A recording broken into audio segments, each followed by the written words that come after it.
Hello friends, let's start today's class. चलिए आज का क्लास चालू करते हैं। आज के क्लास में हम डिस्कस करेंगे प्री हिस्टोरिक रॉक पेंटिंग्स के बारे में। कहाँ से शुरू हुआ प्री हिस्टोरिक रॉक पेंटिंग्स, क्यों शुरू हुआ, क्या क्या पीरियड्स रहे प्री हिस्टोरिक रॉक पेंटिंग के, सब जानेंगे और समझेंगे इस एपिसोड में। रेफरेंस के लिए मैंने लिया है एनसीईआरटी का CBSE class 11th history of Indian arts part 1 का बुक। ये जो क्लास हम करेंगे इसको हम एक एमसीक्यू के पर्सपेक्टिव से line by line full details के साथ समझने की कोशिश करेंगे। बुक का लिंक आपको मैं डिस्क्रिप्शन में दे दूंगा, तो आप उसको ऑनलाइन पे भी चेकआउट कर सकते हैं। एंड क्लास शुरू करने से पहले सब्सक्राइब बटन पे क्लिक कर दें, और अगर आपको ये वीडियो अच्छा लगे तो लाइक भी कर देना। ये आपके लिए तो फ्री है, बट इससे हमें बहुत हेल्प मिलता है। So friends, let's start the class.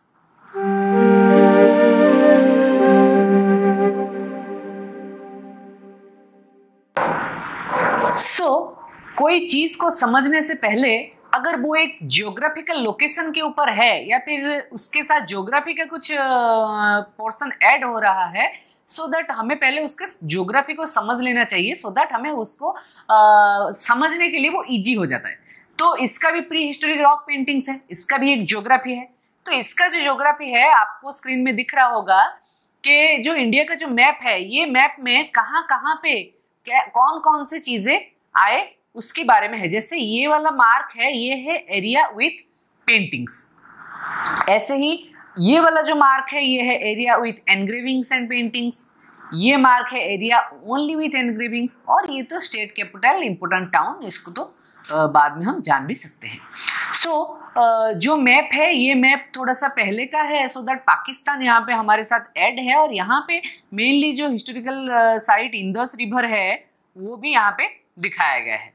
और आप देख सकते हैं यहाँ पे गिलगिट हो गया, श्रीनगर हो गया, लेह हो गया, कारगिल हो गया, ये जो सारे एरियाज हैं यहाँ पे कैसे एनग्रेविंग्स मिले हुए हैं। कोटा, ग्वालियर, पहाड़गढ़, मिर्जापुर, ये सारे चीजें, सागर, भोपाल, ये सारे जगह हैं जहाँ से हमें पेंटिंग्स मिले हुए हैं। और पंचमारी, रायगढ़, ऐसा कुछ जगह भी है जहाँ से हमें एनग्रेविंग्स एंड पेंटिंग्स दोनों मिले हुए हैं। ठीक है, तो और आगे देखते हैं क्या है। ये तो था हमारा जो ये वाला ऊपर वाला एरिया, देन साइड वाला एरिया एंड यहाँ पे ईस्ट वाला एरिया। ये 3 एरिया हम कवर कर लिए, नॉर्थ, वेस्ट एंड ईस्ट।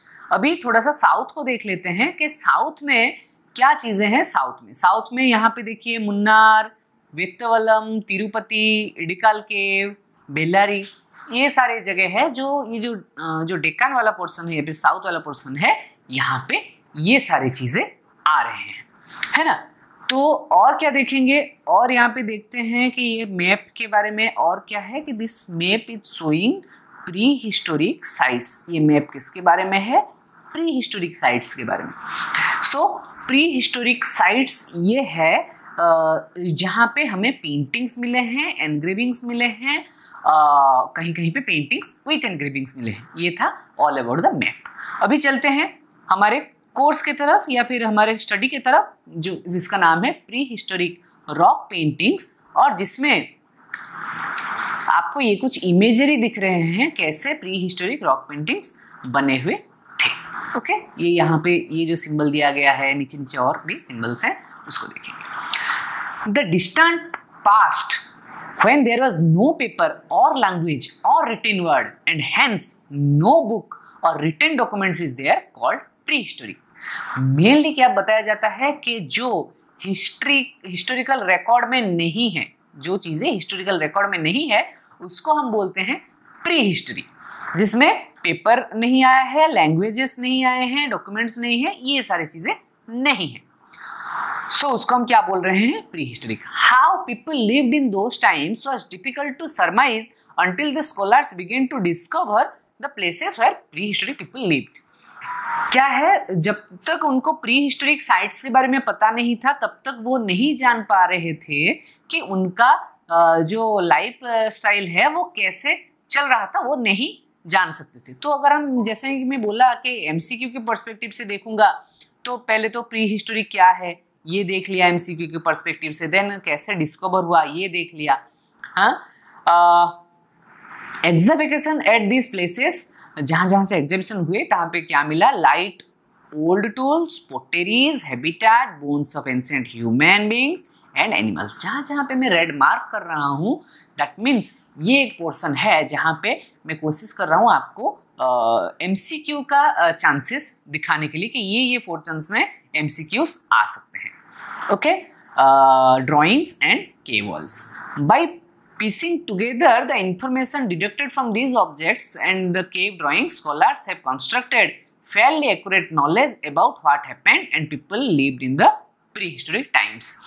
कैसे कैसे ये सारे चीजों को इकट्ठा किया गया और इकट्ठा करने के बाद एक एजम फेयरली एक्यूरेट नॉलेज बनाया गया कि प्री हिस्टोरिक टाइम पे लोग कैसे रहते थे। सो हमारा जो पार्ट है वो है केव ड्राइंग्स, है ना। ये केव ड्राइंग्स, जो ड्राइंग्स हो गए, ये केव वॉल पे जो एनग्रेविंग्स हो, ये वाला पार्ट को हम मेनली फोकस कर रहे हैं। When the basic needs of food, water, clothing, shelter were fulfilled, the felt of need to express themselves। जब उनका जो बेसिक नीड फुलफिल हो गया, उनको खाना, फूड, वाटर, क्लोथिंग, शेल्टर ये सारा मिल गया, क्या है, खाना, पानी, पहनना और रहना, ये जब मिल गया तब वो खुद को एक्सप्रेस करने की कोशिश किए। कैसे एक्सप्रेस किए? Painting and drawings were the oldest art forms practised by human being express themselves. जैसे हम बोलते हैं जो आर्ट होता है, आर्ट में से performing art, literature art, visual art, ये सारे आर्ट होते हैं। उनमें से आर्ट जो फाइन आर्ट है या फिर विजुअल आर्ट है, ये एक ओल्डेस्ट फॉर्म था जहाँ पे वो खुद को एक्सप्रेस कर रहे थे। कैसे एक्सप्रेस कर रहे थे ये देखेंगे। Why did the prehistoric people draw this pictures? They may have drawn and painted to make their shelters more colorful, beautiful, and keep a visual record. Or some of us who maintain a diary like daily to daily life। क्या क्या chances हो सकते हैं, क्या क्या चीजें थे उसमें कि मेनली तो वो या तो पेंट किए हैं खुद को एक्सप्रेस करने के लिए, या कुछ जो शेल्टर है उसको कलरफुल बनाने के लिए या फिर ब्यूटीफुल बनाने के लिए, या फिर विजुअल रिकॉर्ड रखने के लिए कि ये मेरा शेल्टर है, ये यहाँ पे ये हो रहा है, विजुअल रिकॉर्ड रखने के लिए, या फिर एक डायरी की तरह उसको मेंटेन करने के लिए कि कैसे ये मेंटेन हो रहा है एज ए डायरी, कि आज क्या हुआ, दिन कल क्या हुआ, कल क्या हुआ, उसको थोड़ा थोड़ा एनग्रेविंग में कर दिया। सो यहाँ पे आप कुछ ऑप्शन ये भी देख रहे हैं कैसे आर्ट फॉर्म होते थे। ह्यूमन बॉडी, कैसे हैंड लिंक्ड बॉडी है, आगे पढ़ेंगे इसके बारे में, कैसे काऊ का बॉडी है, ये सारा चीज। Prehistoric paintings have been found in many parts of the world. We do not really know if the lower Paleolithic people ever produced any art objects। हमें पता नहीं है कि lower Paleolithic people art object बनाए हैं कि नहीं, lower Paleolithic people art बनाए कि नहीं। इसको जानने से पहले हमें जानना पड़ेगा Paleolithic एज के बारे में, जिसको हम स्टोन एज भी बोलते हैं। वो है ये the pre historic period in the early development. जहाँ से अर्ली डेवलपमेंट हो रहा है या शुरू में जो डेवलपमेंट हुआ उसको commonly known as old stone age, पुराना स्टोन एज बोला गया, या फिर पेलियोलिथिक एज बोला गया। पेलियोलिथिक को फिर से दो हिस्सों में डिवाइड किया गया, एक तो लोअर पेलियोलिथिक और एक है upper palaeolithic. Lower palaeolithic people कोई आर्ट ऑब्जेक्ट प्रोड्यूस किए हैं कि नहीं, ये चांसेस बहुत कम था। But the upper palaeolithic people we see a profilification of artistic activities। Upper palaeolithic people के पास हमें आर्टिस्टिक एक्टिविटीज देखने को मिल गए। ये सारी चीजें हैं, जैसे मैं आपको एमसीक्यू बोल रहा हूँ कि लोअर पेलियोलिथिक पीपल के पास क्या लोअर पेलियोलिथिक पीपल्स आर्ट बना रहे थे। ओल्ड स्टोन एज किसको बोलते हैं, पेलियोलिथिक एज किसको बोलते हैं, ये एमसीक्यू के फॉर्मेट में आ सकते हैं, है ना। Around the world, the wall of many caves at this time are full of finely carved or painted pictures of animals। Cave dwellers hunted, the subject of the drawing are human figures, human activities, geometric designs and animal symbols। So 5-6 चीजें ध्यान रखेंगे जो है कि जो भी carving हुआ या जो भी पेंटिंग हुआ उसमें मेनली केव ड्वेलर्स के बारे में दिखाया गया और एनिमल्स के बारे में दिखाया गया। जो केव ड्वेलर एनिमल थे उसमें सब्जेक्ट्स क्या रहते थे, ह्यूमन फिगर रहते थे, ह्यूमन एक्टिविटीज रहते थे, ज्योमेट्रिक डिजाइंस रहते थे और एनिमल सिंबल्स रहते थे। ये सारा चीजें हमें मिले अपर पेलियोलिथिक टाइम से। ओके, ना नेक्स्ट चलते हैं और क्या हुआ। It is interesting to know that the first discovery of rock paintings was made in India in 1867 to 68 by an archaeologist Archibald Carlleyle 12 years before the discovery of Altamira in Spain. 6-7 चीजों को ध्यान रखना पड़ेगा। First discovery कब हुआ, कहां पे हुआ, इंडिया में हुआ, कौन से ईयर में हुआ, 1867 to 68 में हुआ, किसके द्वारा हुआ, एक आर्कियोलॉजिस्ट के द्वारा हुआ, नाम क्या है उनका, आर्चिबाल्ड कार्लाइले, कब हुआ, 20 years before the discovery of Altamira in Spain। जैसे हम जानते हैं कि अल्टामिरा स्पेन का जो मेन केव रॉक पेंटिंग्स हैं, अल्टामिरा जहाँ से अल्टामिरा और एक जगह है जहाँ से हमें मेनली केव पेंटिंग्स मिलते हैं, उससे 12 साल पहले ही इंडिया में ये मिल गया था। ओके, और कौन कौन थे जो इसके डिस्कवर किया और दूसरे sites, Cockburn, Anderson, Mitra and Ghosh, ये 4 पर्सन थे जो इसके साथ साथ ये लोग भी अर्ली स्टेज में archaeologist who discovered large number of sites in Indian subcontinent, ये 4 लोग भी थे जो बहुत सारे साइट्स को बाहर किए। Remnants of the rock painting have been found on the walls of the caves situated in the several districts of Madhya Pradesh, Uttar Pradesh, Andhra Pradesh, Karnataka and Bihar. Mainly ये 5 जगह थे जहां से हमें ये सारे रॉक पेंटिंग्स मिले। और कुछ क्या मिले, some paintings have been reported for Kumaon hills in Uttarakhand also, कुछ उत्तराखंड से भी हमें पेंटिंग्स मिले। Rock shelters on the banks of the river Suyal at Lakhudiyar about 20 kilometers on the Almora Bear China Road bear these prehistoric paintings। Okay, क्या हुआ कि जो red mark कर रहा हूँ वो सारा MCQs ही हैं। So if you have a notebook, आप वीडियो के साथ साथ नोटबुक पास में रख ले, वीडियो को पॉज कीजिए, देखिए, नोट डाउन कीजिए, फिर वीडियो को प्ले कीजिए, या फिर जो एक पैराग्राफ पढ़ने के बाद उसको नोट डाउन कर लीजिए, या फिर ये चीजें मार्क कर लीजिए सो दैट आपको ये ईजी हो जाएगी। सो क्या हुआ,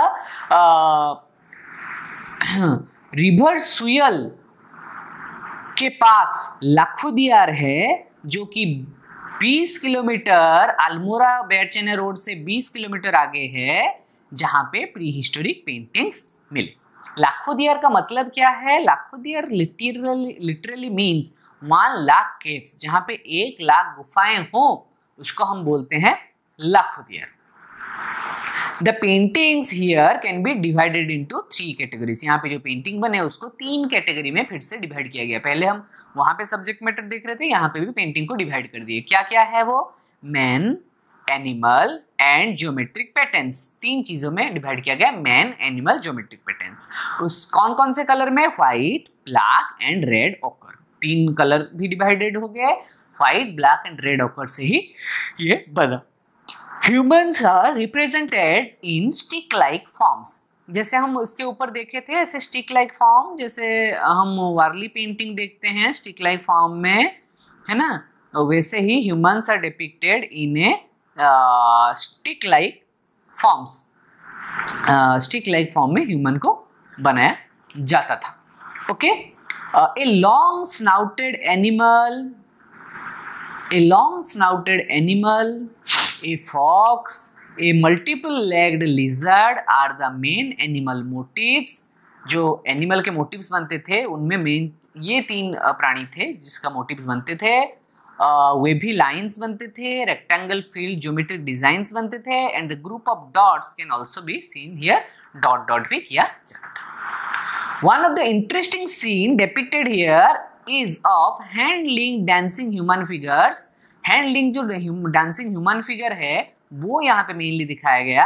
there is some superimposition of paintings, ये वर्ड को एक बार ध्यान रख लेना, सुपर इम्पोजिशन। सुपर इम्पोजिशन का मतलब है एक पेंटिंग के ऊपर जब हम और एक पेंटिंग करते हैं, और एक पेंटिंग के ऊपर जब हम और एक पेंटिंग करते हैं उसको हम बोलते हैं superimposition of paintings. The earliest are in black, सबसे पहले ब्लैक से हुआ, over these are red ochre, उसके बाद रेड ऑकर से हुआ, and the last group comprises with white। पहले ब्लैक से हुआ, देन उसके बाद रेड से हुआ और लास्ट में व्हाइट में बना। फ्रॉम कश्मीर 2 slabs, कश्मीर से क्या मिला? From Kashmir 2 slabs of engravings have been reported, 2 engraving के slabs रिपोर्ट किए गए. The granite rocks of Karnataka and Andhra Pradesh were provided suitable canvas to the Neolithic man for his painting. जो granite rock मिले कर्नाटक और आंध्र प्रदेश से, इससे उनको painting करने के लिए बहुत सुइटेबल एक मीडियम मिल गया, जहाँ ग्राउंड मिल गया जिसके ऊपर नियोलिथिक पीपल काम किए. अभी ये जो हम पढ़ रहे हैं, जहाँ पे मैं रेड मार्क कर रहा हूँ या जहाँ पे हम लोग एमसीक्यू का मार्क कर रहे हैं, इसको एक चीज ध्यान देना कि हमारा आर्ट का सिलेबस बहुत छोटा सा सिलेबस है, बहुत कम सिलेबस है अगर हम दूसरे सब्जेक्ट्स की बात करें तो. लेकिन हमारे सिलेबस में प्रॉब्लम ये है कि अलग अलग जगह पे अलग अलग इंफॉर्मेशंस हैं, और जो इंफॉर्मेशन है वो बहुत ही माइन्यूट लेवल पे वो इंफॉर्मेशन को देखना जरूरी होता है, वरना हम लगेगा कि सिलेबस कंप्लीट कर लिया लेकिन सिलेबस कंप्लीट नहीं कर पाते हम लोग, है ना. तो ये चीज़ों को एक बार ध्यान दे देना कि ये जो चीज़ें हैं ये बहुत ही इम्पोर्टेंटली लाइन बाय लाइन इसको पढ़ना होता है, सो दैट ऐसे एक नंबर कट जाते हैं, वो नेगेटिव मार्किंग हो जाता है या फिर ये हो जाता है, इससे हम बच सकते हैं.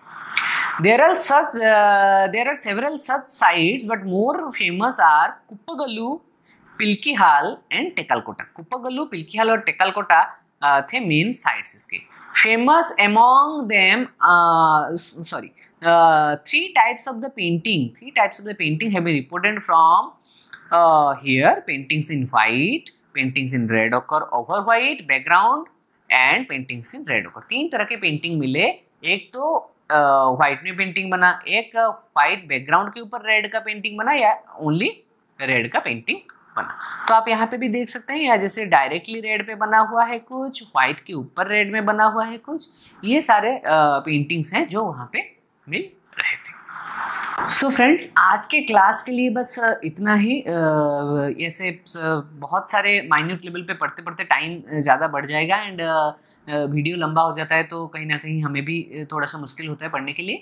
सो आज के क्लास को इतने ही रखते हैं. इसका ही पार्ट 2, ये जो प्री हिस्टोरी रॉक पेंटिंग्स है, इसके पार्ट 2 में उसके दूसरे पेजेस भी हम लोग धीरे धीरे पढ़ेंगे. आपके सिलेबस के बेस पर मेरा बनाया हुआ कुछ इंपॉर्टेंट नोट का लिंक मैं डिस्क्रिप्शन में दे दूंगा, आप वो भी थोड़ा चेकआउट कर सकते हैं. साथ ही एक 1200 MCQ का भी एक रेफरेंस बुक मैंने वहाँ पे दिया हुआ है डिस्क्रिप्शन में, वो भी देख लेना. अगर वो भी आपके काम के लिए लगता है, आप उसको भी एक बार देख सकते हैं. आपके सिलेबस के हिसाब से ही कुछ रेफरेंस बुक्स का डिस्क्रिप्शन आपको डिस्क्रिप्शन बॉक्स में मिल जाएगा. कुछ डाउट या सजेशंस है कमेंट सेक्शन में बताना. सब्सक्राइब के साथ बेल बटन को भी दबा देना, सो दैट मेरे वीडियो आपके पास पहले आ सके. और अगर वीडियो आपको इन्फॉर्मेटिव लग रहा है तो ये वीडियो जिसके काम का है, आप वैसे फ्रेंड्स एंड फैमिली के साथ इसको शेयर करना. तब तक पढ़ते रहिए, बढ़ते रहिए. मिलते हैं नेक्स्ट एपिसोड में प्री हिस्टोरिक रॉक पेंटिंग के पार्ट 2 के साथ. Thank you so much.